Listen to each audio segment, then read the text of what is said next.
Olá, professoras e coordenadoras.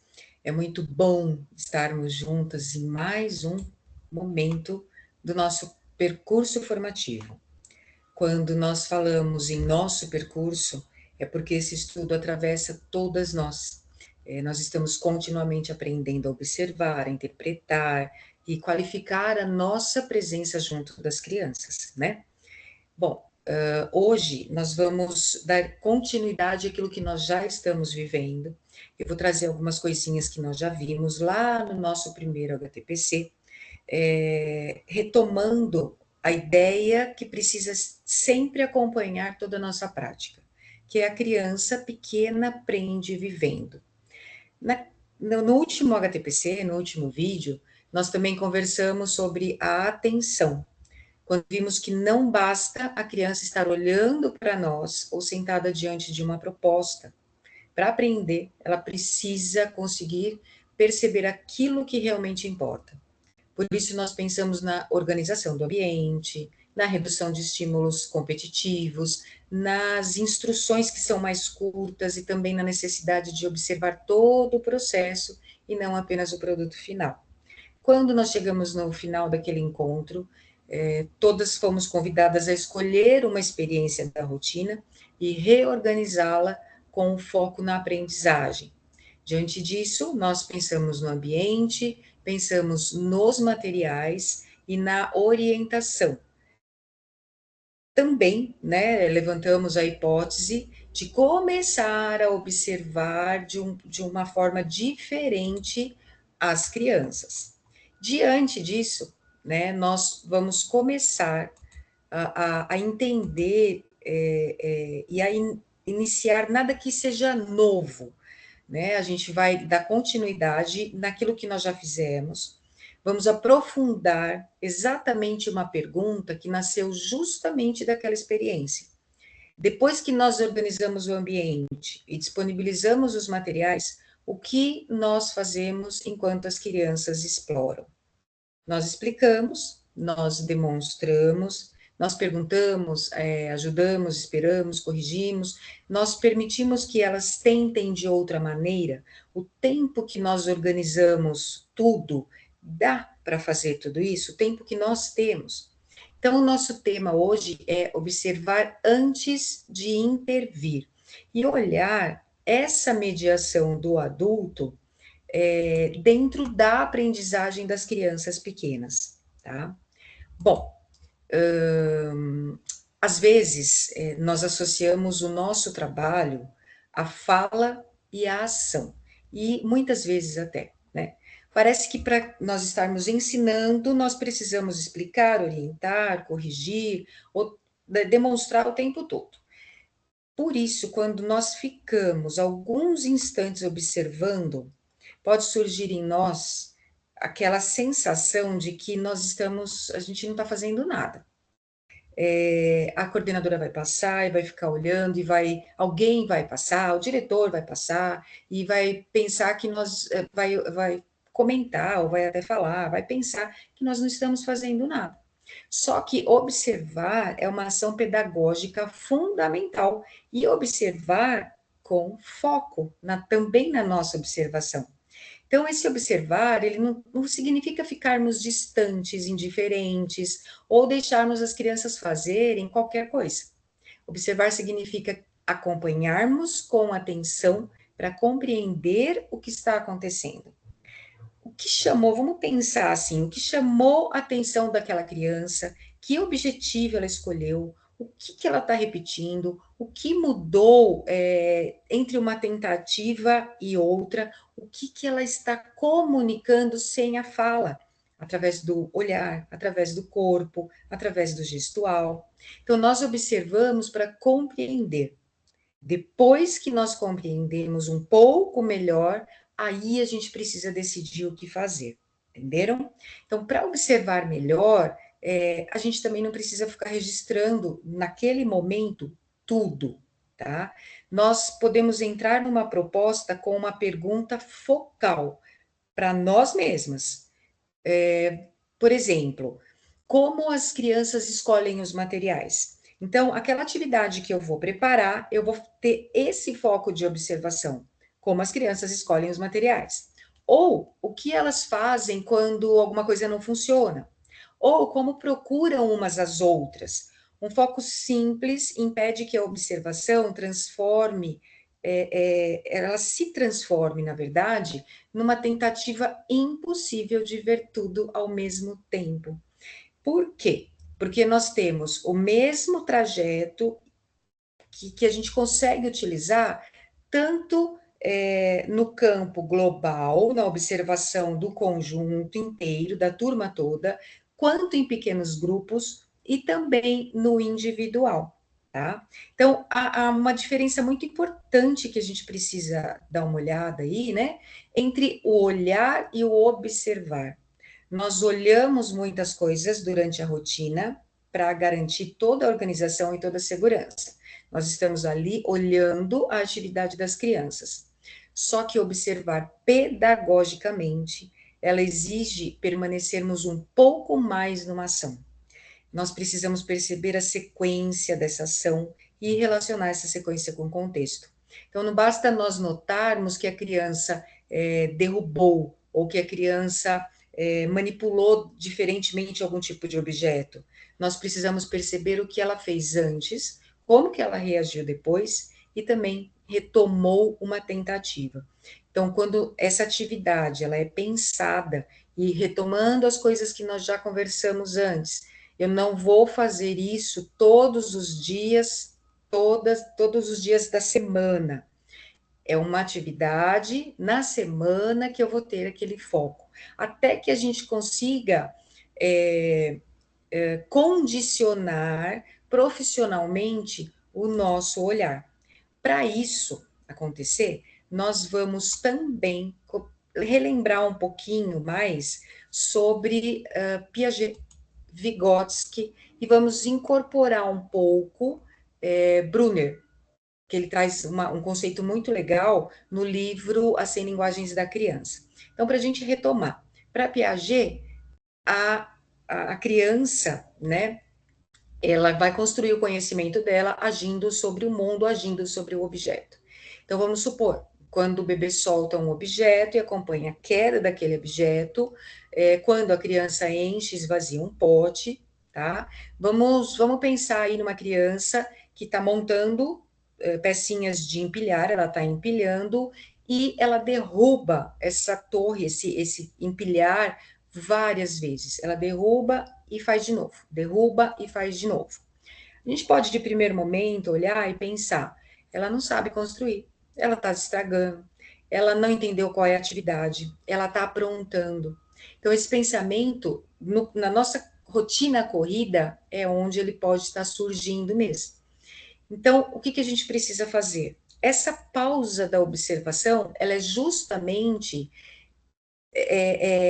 por isso que ela realmente se torna muito importante. Porque eu pauso e penso sobre o que será que ela está fazendo. Então, antes de eu dar uma devolutiva e de eu corrigir essa criança, nós podemos perguntar para a gente mesma assim: ela está interessada no som? Ela está interessada na queda? Ela está vendo as outras crianças? Ela está testando o que ela precisa fazer para a torre cair? Ou testando o que ela precisa fazer para montar a torre. Ela lembra da repetição, da construção neural?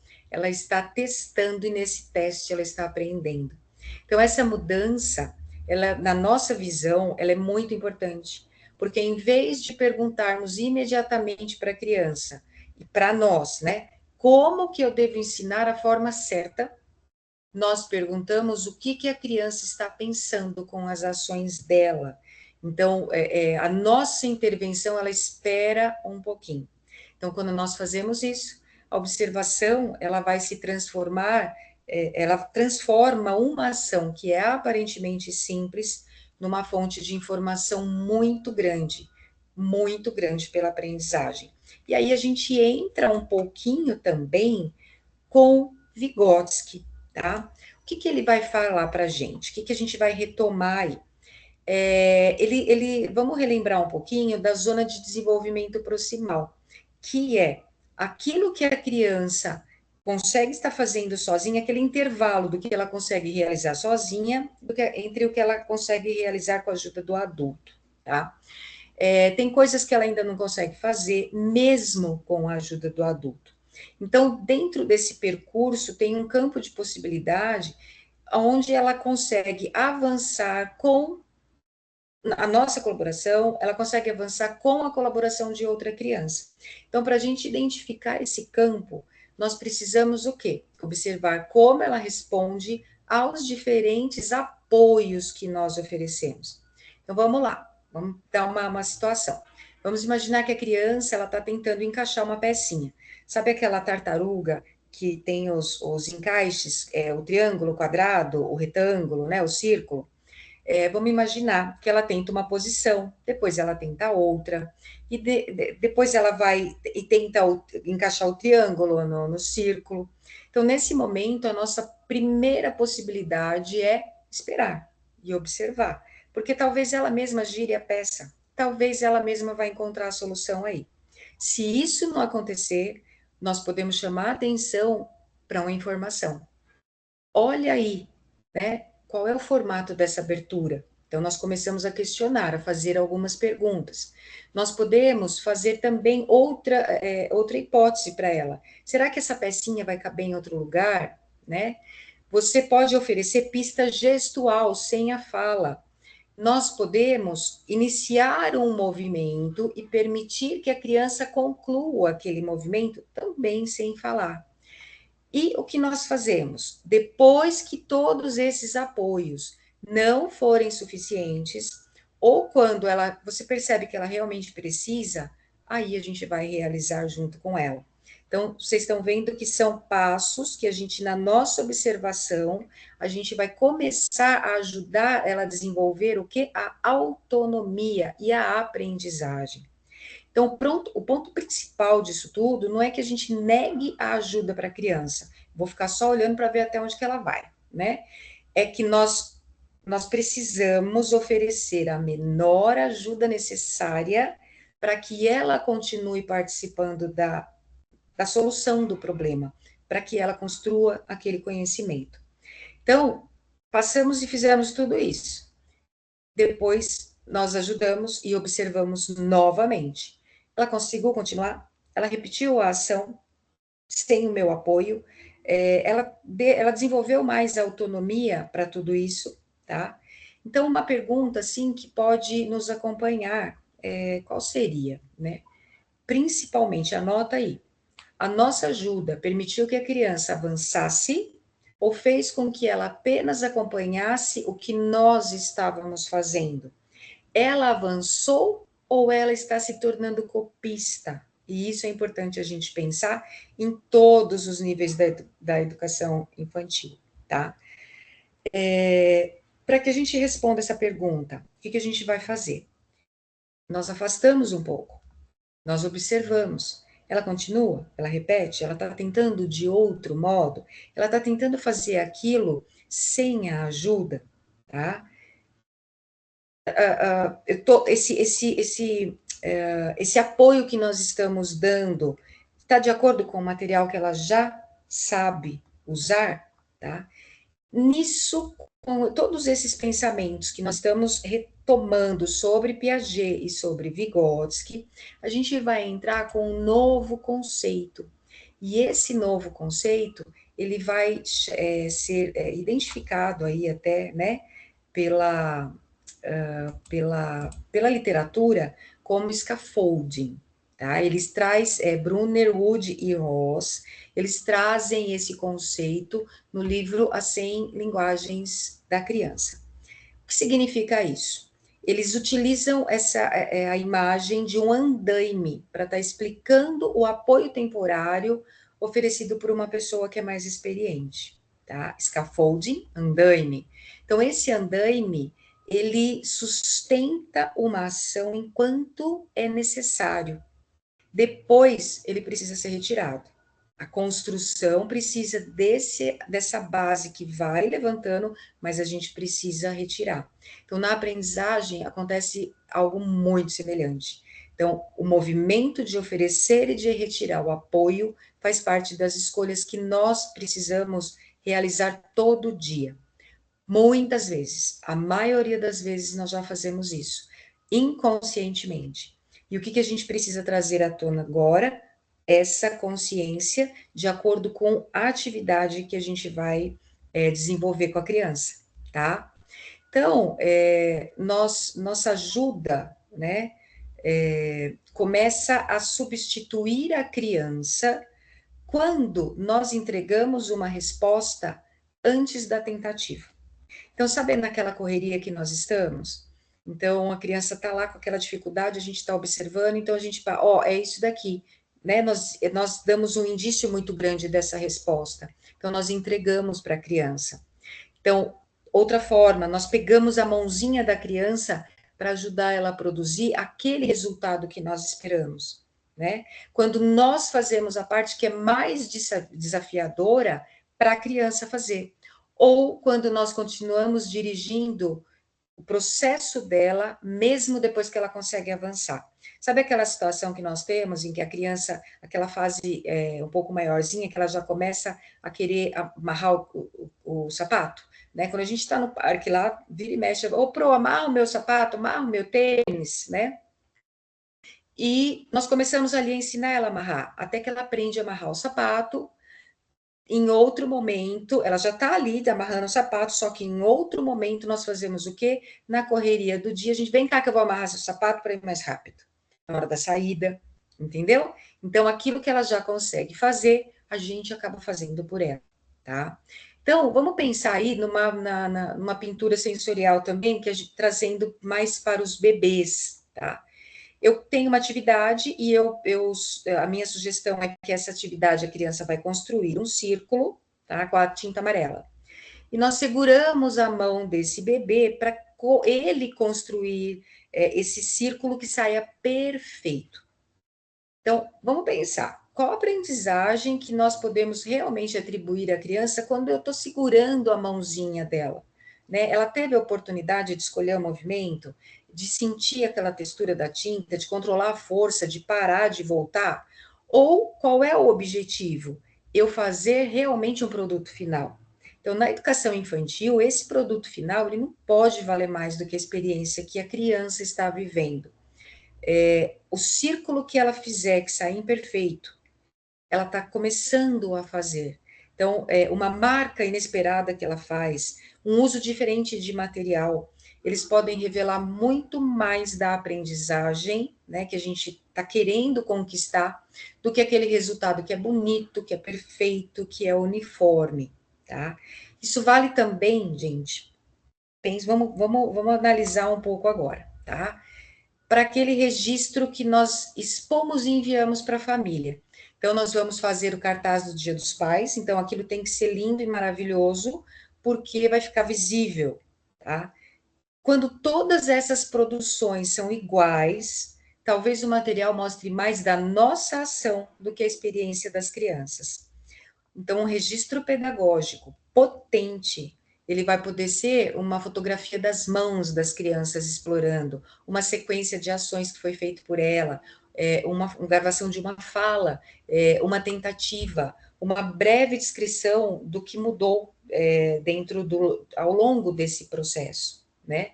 Então, a gente precisa aí se perguntar, quando eu olho esse registro final, eu consigo perceber alguma decisão da criança? Nós conseguimos reconhecer a estratégia, a expressão dela, o movimento dela, a relação dela com o outro? Então, se a resposta para isso for não, talvez a gente precise aí começar a rever que não apenas que a importância, né, desse registro e também o grau da condução da nossa proposta. Então, é assim, nossa, mas o pai gosta, a mãe gosta. Nesse processo de desenvolvimento de aprendizagem na educação infantil, nós também precisamos trazer os pais, trazer as famílias à consciência do processo, tá? Porque senão nós vamos sempre estar brigando aquilo que nós estamos pedagogicamente falando e aquilo que as famílias estão realmente esperando, tá? Então, deu para pegar um pouco essa ideia de Piaget, de Vygotsky, e agora com Brunner e os parceiros dele na escrita desse livro e na observação desse conceito novo, tá? Deu para fixar, né? Então, diante disso, eu vou trazer uma ideia aqui para que vocês possam fazer essa observação de uma forma mais clara, sem evitando julgamento, tá? Então, para que ele fique, a gente precisa separar aí, vamos pegar aqui no slide, 3 movimentos que fazem parte da nossa prática diária: o observar, o interpretar e o intervir. Então, vamos trazer exemplos aí. Quando nós observamos, nós descrevemos aquilo que pode ser visto e ouvido. Tá? Então, vamos usar o exemplo de Lucas colocou 4 tampinhas dentro de um pote, virou o recipiente, observou a queda e repetiu aquela mesma ação 3 vezes. Nisso a gente interpreta, a gente formula uma hipótese. Lucas pode estar investigando dentro e fora, está investigando o som da queda, ou está investigando as relações de causa e efeito. E quando nós intervimos, nós vamos decidir se alguma ação nossa pode sustentar ou pode ampliar essa experiência do Lucas, tá? Então, de acordo com isso, nós acrescentamos um outro recipiente e perguntamos: o que muda se nós usarmos nele? Lá na frente, nós vamos ver que depois a coordenadora vai começar a trabalhar com vocês a questão de pergunta e de intervenção, tá? Que aí eu vou deixar para vocês construírem juntos aí. Então, qual cuidado que nós precisamos tomar e pensar para que a gente não transforme a nossa interpretação numa certeza, tá? Aquela criança não está conseguindo fazer isso. Não, nunca pode ser uma certeza. Então, a descrição, anota aí. A descrição guarda o que aconteceu, a nossa hipótese permanece sempre aberta e nós escolhemos a intervenção com cautela. Deu para entender? Então, na prática, essa distinção ela vai nos ajudar a proteger essa criança de rótulos. As expressões que nós pensamos, como ele é preguiçoso, ele não tem interesse, ele é muito agressivo, ele não sabe dividir. Então, isso vai transformar ele vai evitar que a gente transforme alguns acontecimentos que são específicos em algumas características que são fixas da criança. A gente precisa pensar o quê? Nós estamos lidando com bebês e crianças que estão em fase de aprendizagem. Então, elas não são, elas estão, tá? As nossas hipóteses também precisam ser confrontadas com essas novas observações. Então, talvez a criança que não participou daquela roda que nós fizemos, ela tenha se envolvido profundamente numa brincadeira no parque, vamos pensar assim. Aquela criança que talvez pareça dispersa, mantém atenção por muito tempo numa experiência com água ou com movimento. Então, ela sempre vai ser, vamos falar assim, ela sempre vai ser maior do que aquela situação que nós vimos numa situação isolada. Tá? Então, a gente precisa aumentar esse foco de observação para ela. Diante disso, a gente vai entrar aí com 5 movimentos antes de fazer a intervenção. Então, nós observamos e agora a gente vai trabalhar um pouquinho essa parte da nossa intervenção, tá? Deu para entender? Então, a gente começou com a observação, deu aquela pausa, que é observar, agora a gente vai começar nessa intervenção, tá? Então, vamos pensar em cinco movimentos. Primeiro, nós pausamos, e antes da gente falar, da gente agir, a gente pergunta: tem risco? A gente precisa intervir por conta de alguma coisa, ou eu posso estar observando alguns minutos? Depois, nós descrevemos dentro, para a gente mesmo, o que a criança está fazendo, não é, quando eu falo descrever, não é registrar, não é escrever, tá? Então, o que que ela está fazendo, para onde que ela olha, o que que ela está repetindo, o que que ela está modificando.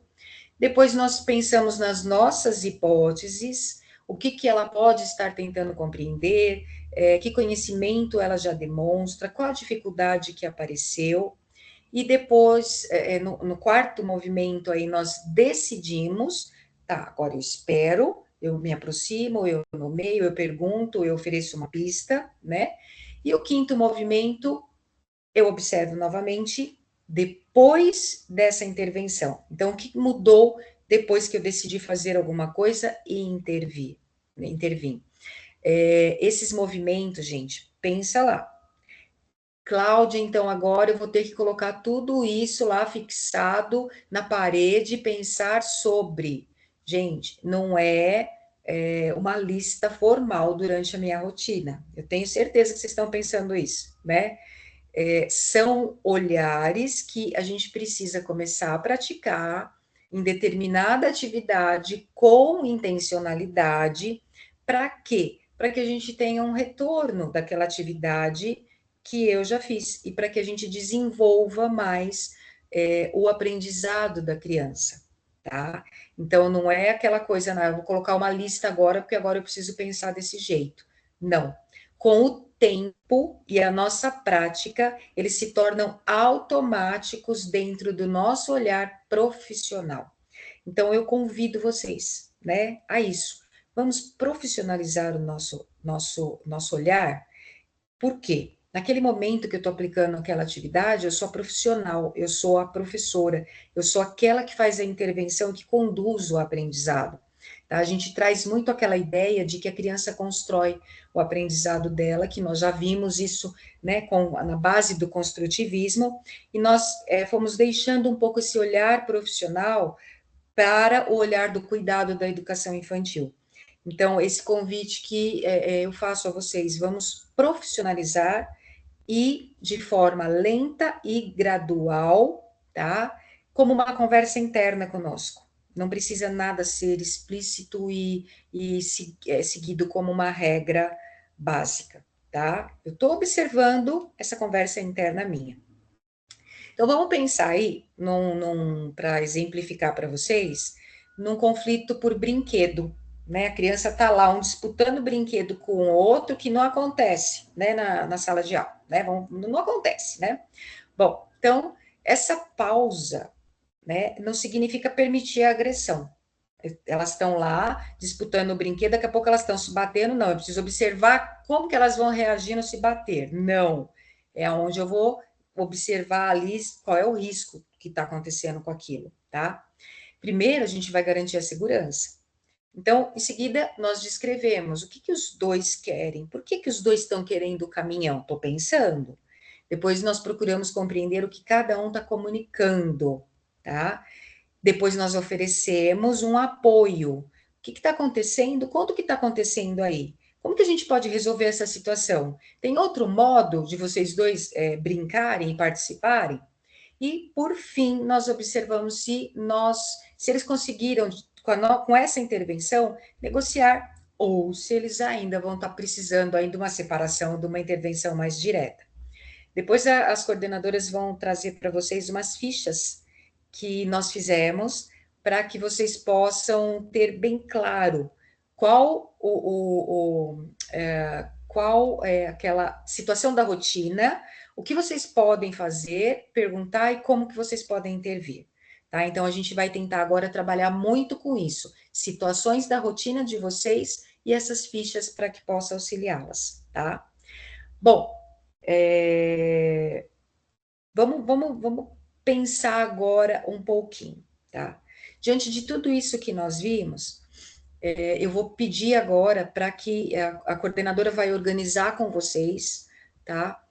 Dois momentos, pode ser no final do vídeo, ou pode ser, ela vai organizar aí com vocês e vai passar, para que essas perguntas que abrem as possibilidades, tá? Então, existem perguntas que nós fazemos que abre possibilidade de aprendizado, uma pergunta que é mediadora, e depois o que nós esperamos e quando nós intervirmos. Então, tanto essas perguntas quanto esse modo de esperar e de ouvir, vocês vão construir juntas aí com a coordenadora de vocês, e ela vai levar vários materiais que nós estamos enviando para que vocês possam trabalhar aí nesses 15 dias do HTPC formativo de vocês, tá? Bom, diante disso, né, dessa nossa, de tudo que nós vimos hoje, a gente vai começar a trazer aquela nossa atividade prática, tá? Do HTPC aí, desse ciclo de 15 dias que nós temos, que está iniciando agora e vai terminar lá no dia 21 de agosto. Então, nada que vocês precisem fazer novo, tá? Não precisam criar uma nova atividade, vocês vão retomar a atividade anterior que já fizeram. Cláudia, eu posso fazer novamente aquela atividade? Eu acho até legal, tá? Porque aí você vai com outro foco, mas você pode observar novamente o que você fez e analisar em cima daquilo que você fez. Muitas de vocês, pelo que eu já observei, estou observando, né, no Forms, nos formulários, vocês pegaram atividades de massinha, são mais rotineira, então vocês podem reaplicar aquela atividade de uma forma mais direcionada com aquilo que nós vimos hoje. Uma coisa que foi levantada também, que eu preciso esclarecer, e as coordenadoras vão estar esclarecendo para vocês, essa primeira atividade, foram 40 questões no formulário, ela foi mais longa, por quê? Nós precisamos retomar essa atividade. Então, nós vamos trabalhar essa atividade de outras formas, com outras visões. Então, para que a gente pudesse criar uma formação de acordo com aquilo que vocês estão necessitando, né, que é o objetivo, que é aquilo que a gente precisa realmente trazer sentido para a sala de aula, eu precisava conhecer um pouco mais dessa dificuldade, de como vocês estão realizando essas atividades. Então, esse Forms, né, ele vai, de novo, a gente vai estar enviando um formulário para vocês, dessa vez menor. Eu peço que vocês descrevam com detalhes essa atividade, tá? Essa segunda experiência. Por quê, gente? Porque nós estamos criando para vocês mesmas, que lá no final do ano vocês vão ter um material que nós vamos dar, tá?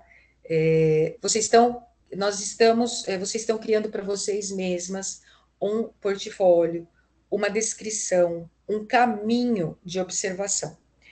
Nós não temos uma prática pedagógica constante de fazer um pensamento descritivo. E quando eu consigo descrever e retomo aquela atividade novamente, eu consigo enxergá-la de uma outra forma, tá?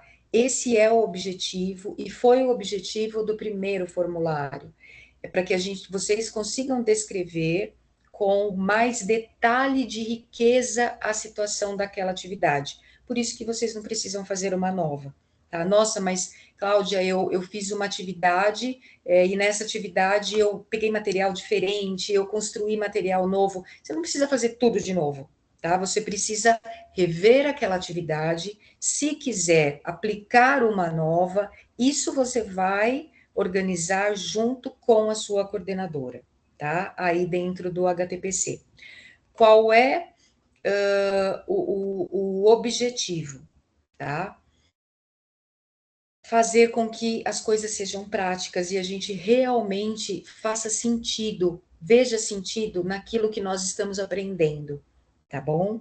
Então, essa devolutiva, ela é mais fácil agora, ela é simples e, nesse momento, vocês vão retomar algumas atividades com vocês, tá bom? Eu vou começar a finalizar por aqui, tá? Uma ideia aí, né, que ela vai servir como um convite para todas nós, para que nós estejamos presentes. Mas essa nossa presença não significa e não precisa ocupar todo o espaço da sala de aula, tá?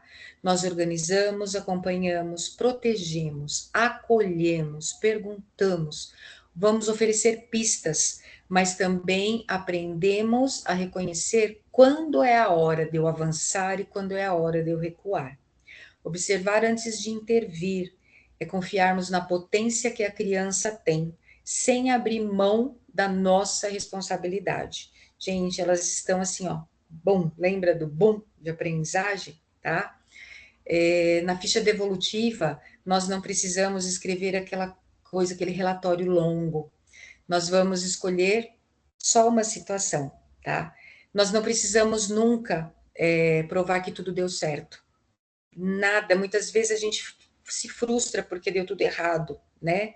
Uma pergunta que não funcionou, uma ajuda que foi oferecida cedo demais, uma situação inesperada, isso também é um material muito valioso para a nossa formação. Então, quando você for preencher, para, pensa, reflete sobre aquilo e não queira fazer perfeito. Coloque aquilo que deu errado, coloca aquilo que você não conseguiu, porque é em cima disso que a gente vai conseguir refletir e ajudar vocês a avançar, tá? Lembra daquilo que eu sempre falo e que nós precisamos entender e internalizar. Tudo que nós fazemos, nós sempre damos o nosso melhor. Nós fazemos de acordo com aquilo que nós sabemos. Por isso que nós buscamos aprender melhor. Que vocês possam aí esses 15 dias realizar um ótimo trabalho nesse novo ciclo. Corre bastante aí para sua coordenadora, porque o papel principal delas é estar junto de vocês, tá? É auxiliar vocês. E nesse novo ciclo, olhem para a mesma experiência, para a própria prática, com os olhinhos aí mais atentos e mais curiosos, tá bom? Excelente trabalho para vocês. Nós retomamos aí daqui 15 dias. Beijo no coração de todas.